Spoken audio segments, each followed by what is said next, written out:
তুমি মিশে শোন, দেশপ্রেম আমার রক্তে রক্তে মিশে আছে। জানিস আমার বাবা কে ছিল? ভাই মুক্তিযোদ্ধা। মুক্তিযোদ্ধা।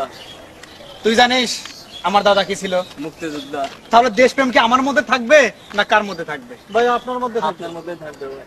এই যে প্রতি বছর 16 ডিসেম্বরে মিছিল বের হয়, মিছিলের সামনে কে থাকে? ভাই আপনি। স্লোগান কে দেয়? ভাই আপনি। আর আপনি ছাড়া অত্র এলাকায় বলিষ্ঠ কণ্ঠস্বর কারণ নাই। তাহলে চল, কালকে 16 ডিসেম্বর না, পতাকা কিনতে হবে না? চল পতাকা কিনি। তুমি মিশেছো মোর দেহের সনে।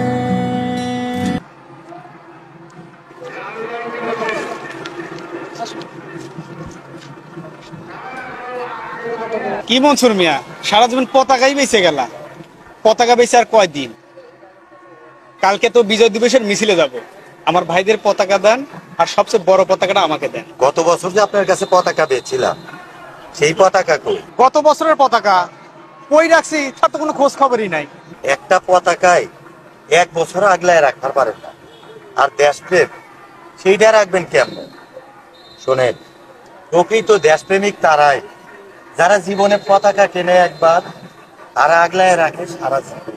আপনার কাছে পতাকা বিক্রি মানে নিজের দেশ বিক্রি করা, আর আমি দেশ বেচি না।